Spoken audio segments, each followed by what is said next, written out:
I watch a lot of like Andrew Tate videos and other similar, you know, people with similar kinds of philosophies about women, partly because I, these are successful businessmen, I want to know what they're doing, and partly because I'm interested to see how the other side views things.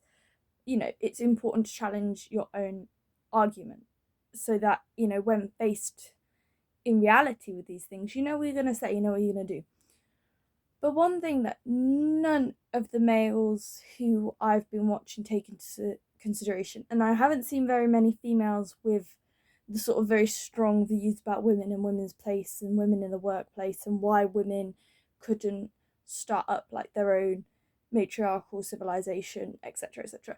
Well, to start with, there are matriarchal civilizations. I think there's a island somewhere in Asia, I can't remember exactly where it is, which is a matriarchal island.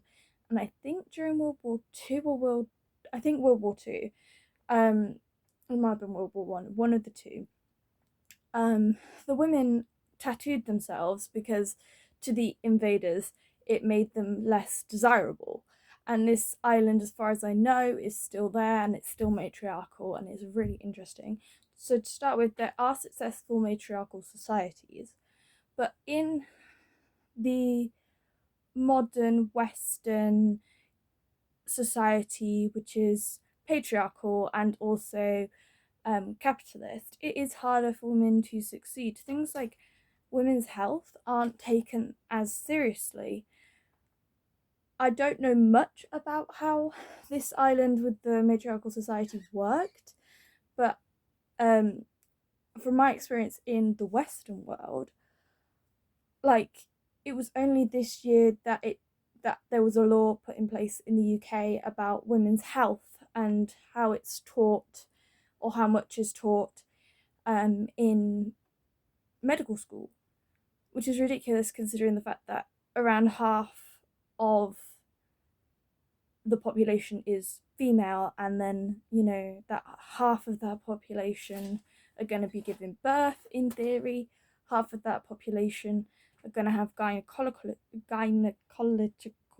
issues, I can say that word, and that's just not taken into consideration. And as a menstruating person, when you're on your period, it's harder to do things.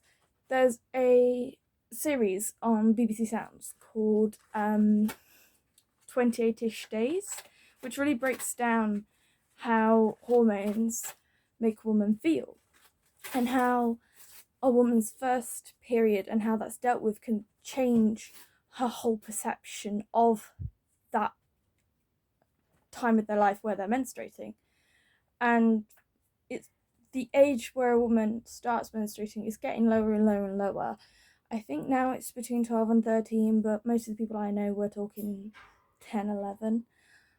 So from the time you're 10 or 11, all the way through your education, your important exams, GCSEs, A levels, university, and then if you go on to even higher education, you're menstruating and you could be on your period during those exams and allowances aren't made for that. Then you hit your 40s and you start going through the menopause and you start having memory issues. You start, not being able to function as well because you're not getting as much of this vital hormone in your functioning. I'm demonstrating very well how hormones help you function.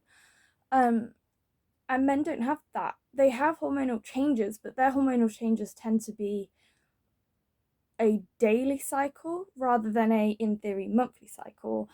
And even though men don't go to the hospital or the doctor as much, when they are taken, more is known about their bodies for them to be able to be treated and then get on with their lives. Whereas with women, less is known, less is treated, and they're seen as being weaker. And if they have this pain, well, they might not have this pain. And you go to usually a male, in my experience, I've been to several male doctors and tried to speak about, periods and things, and they've either been uncomfortable or just not understood it, which shows that, it's not it's not being taught very well in medical schools. So you've got this medical issue, which not all women have hard periods. Apparently, some women just go along 3 days of the month, they bleed, and it sort of hurts, but it's all right. But all the women I know, most of them have issues that they don't even have a diagnosis for, but they're out of action for at least 1 week out of the month. They're not going to be able to work as hard or as effectively because of that. They're going to have to take time off work. And that doesn't mean that a woman isn't able to do the same job as a man, but in certain situations, women who otherwise could have been very effective members of the workforce, they might hit 40 and then not be able to be anymore. Or it hits that time of the month and they're going to find it more difficult, they're going to be more irritable.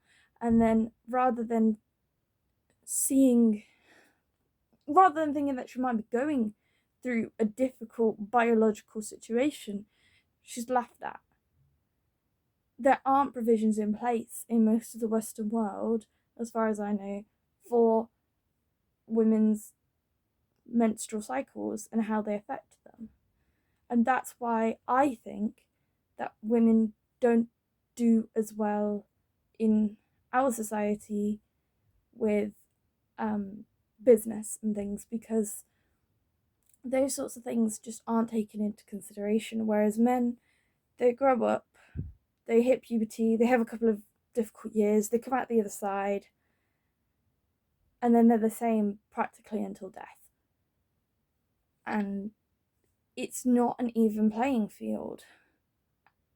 And I don't know what to do about it. I just wanted to say something, so.